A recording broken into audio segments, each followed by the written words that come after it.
You know what's going to happen? I'll tell you. First week, be all over the news every night, boom, boom. Second week, guys who sell cars can't sell cars because the cars ain't coming in off the ships. They get laid off. Third week, malls start closing down. They can't get the goods from China. They can't sell clothes. They can't do this. Everything in the United States comes on a ship. They go out of business. So this morning, the longshoremen went on strike, and it's like we're doing a story from the 1940s, and Marlon Brando's involved on the waterfront. Longshoremen, when was the last time you thought about the dock workers in this country? Longshoremen are the dudes, mostly dudes, who handle offloading all the cargo ships at the major ports of entry around our country. We get a lot of tons and tons of commerce coming in from Europe and Africa, and then also from Asia, of course, coming off those cargo ships. They're in those shipping containers. They come out on the crane. They get put on a truck or on a train, and then they're sent everywhere. And the next thing you know, at your Costco or your Sam's Club, you're buying stuff. That's how it works when you're importing a ton of things. Remember that supply chain problem we're still suffering under because of Treasury Secretary Pete Buttigieg? Yeah, a lot of that involves getting the cargo off those ships and into the supply chain as fast as possible. And today, the longshoremen went on strike. Why haven't we heard about this? Why haven't we talked about it in decades? Well, I'll tell you why. Because the longshoremen have not gone on strike since 1977. President Jimmy Carter. By the way, happy birthday, Jimmy Carter, 100 years old. You know, when you're a president of, you were only a one-term president and you had a complete and total failure in your 4 years in office, maybe you've got a lot less stress in your life, and that helps you live longer. So looking forward to Joe Biden's 100th birthday about, 3 or 4 days from now?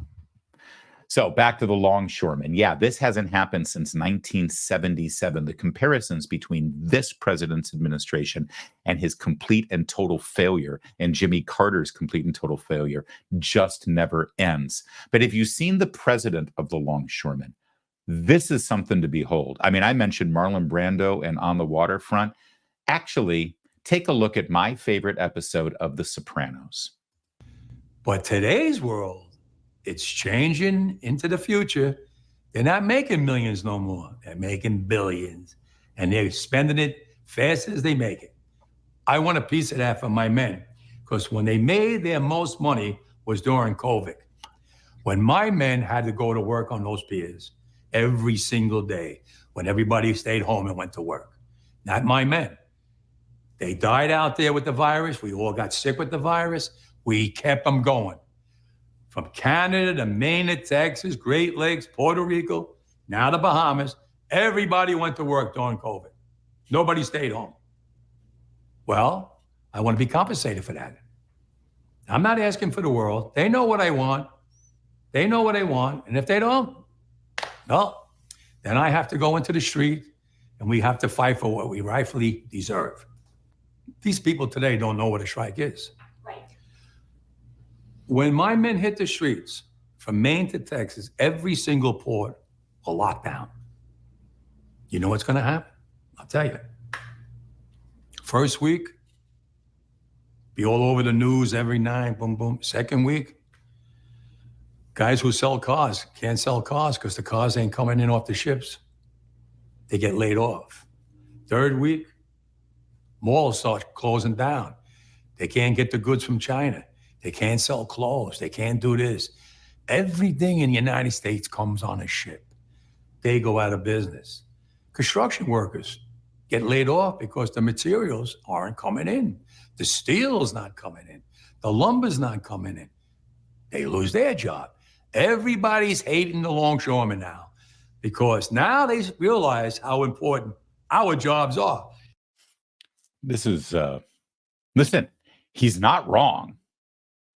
That is, I mean, he just described exactly the supply chain and the import process in our country and how it affects commerce. Absolutely. He knows that he's got this economy by the nads.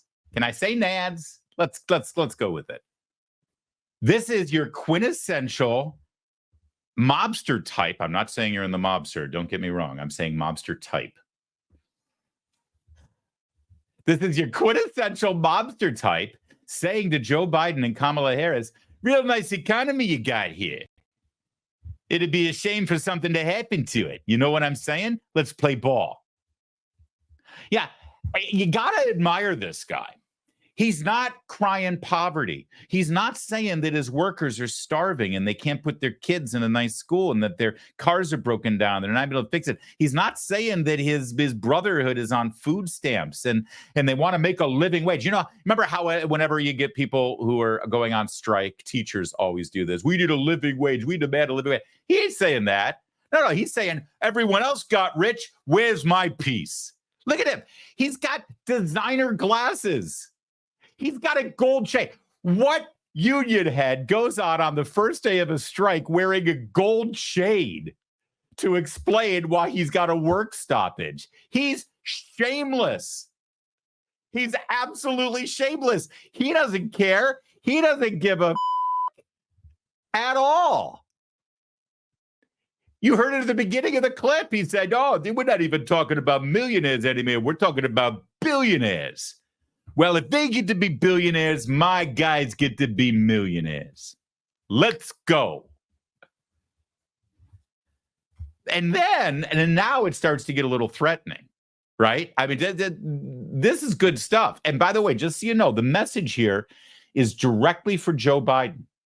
Joe Biden, you know, Lunch Bucket Joe, Blue Collar Joe, Scranton Joe, Union Guy Joe. Watch. Now I have the president screaming at me, I'm putting a Taft-Hartley on you. Go ahead. Taft-Hartley means I have to go back to work for 90 days. That's a cooling off period. Do you think when I go back for 90 days, those men are going to go to work on that pier? It's going to cost the companies money to pay their salaries. Well, they went from 30 moves an hour maybe to 8. By the way, real fast, Taft-Hartley is a set of rules and laws and regulations that were put in place by the federal government like over 100 years ago, I guess, right? And they were all meant to mitigate a lot of things. They were very pro-labor, by the way, for the most part, the Taft-Hartley laws. They were meant to mitigate a lot of the repercussions of strikes, empower organized labor when they did go on strike. It also put new regulations and rules on union pension funds and health and welfare funds so that the unions couldn't steal money from them, and to ensure that management who funds those pension funds and health and welfare funds don't cut them short, to make sure that the pension fund is always funded so that people who retire relying on their union pension are secure in that pension. It puts ERISA standards on those things. Don't ask me how I know this. It goes back to my previous life when I worked in the theater business. I actually sat on the board of a bunch of Taft-Hartley funds with the unions that work in the theater business. I just know these things. But he raised the idea of a Taft-Hartley thing. One provision in Taft-Hartley allows the president, the federal government, to call for an end to a strike if that strike has a direct effect on America's economy and national security, right?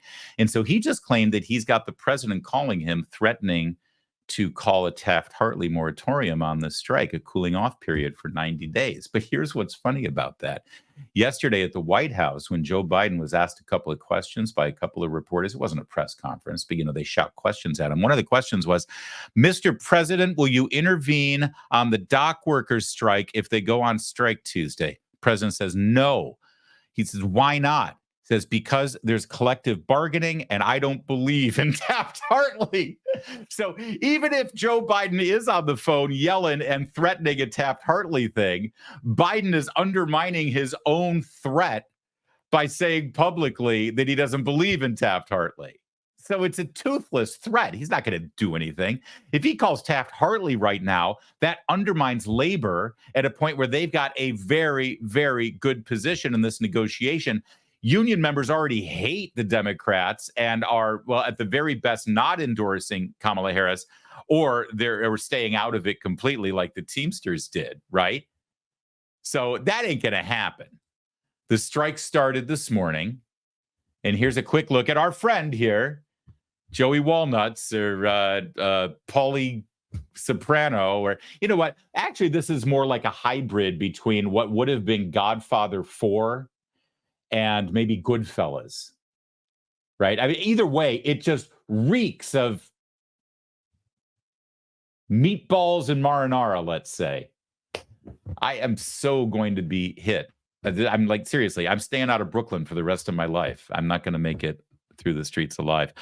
Here's the scene outside one of the labor strikes this morning. Over the weekend, the Secretary of Labor, Julie Sue, has been terrific. She's knocking down doors. She's trying to stop this. She's trying to get us to a media where we can have a fair negotiations. It's the companies that don't want to. They don't want to sit here and be fair. So that's why we're out here fighting for our livelihood. What more from the automation do you want? What more protections could there be? What more? Yeah, they have language in there now. Not strong enough, because what happens is they come in with new technology. We just caught them in Mobile, Alabama, called Autogate. And that means the trucks are coming in and they're already checked in somewhere else and not using the checkers in the ILA. Circumventing the contract. They don't care.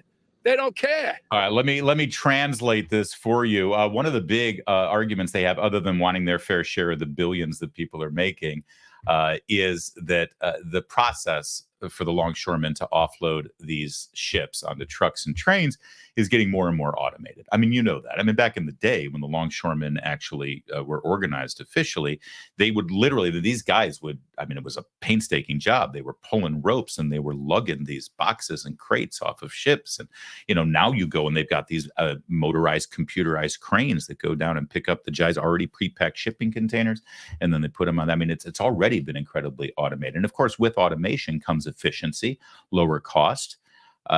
It's a good thing. Usually they don't want that because, well, you know, that's going to kill our jobs. We don't need efficiency right now. This is a jobs program, damn it. It reminds me of all of the fights you see in cities where, you know, the city councilmen all grandstand and say, we want a $20 minimum wage, $20 minimum wage. And those of us who are like, $20 minimum wage. So our Big Macs are going to cost $10, which is what they cost now, by the way.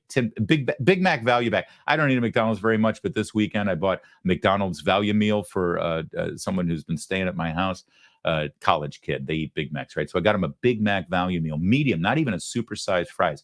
Big Mac with fries and a soda. It was $10, right? And of course, I live in a place where they jacked up the minimum wage. Right? And what did most of us say? You're going to make everything more expensive, number one. And number two, you're going to kill jobs. That's what's going to kill jobs. You're begging for automation. You force McDonald's to pay $20 minimum wage. You force a grocery store, Kroger's, Giant, Ralph's, wherever you live in the country, to have to pay the cashier, you know, $25 an hour to just pass the little barcode. They don't even type in the. I'm old enough to remember cashiers actually having to look at a price tag and type in the number on a cash register. They don't do that. They scan the freaking thing. The computer tells them how much it is. They don't even count money anymore. Everything's credit card, right? And so I remember 5-6 years ago here in the DC area, the cashiers went on strike, and I remember saying, "All right, you're going to make everything at the grocery store more expensive." And you're going to force automation because guess what? Anybody can walk up and scan that thing, stick it in a bag, and then pay in with a credit card. It's going to be self-serve. And you go to a grocery store right now, and you'll see that's exactly what happens.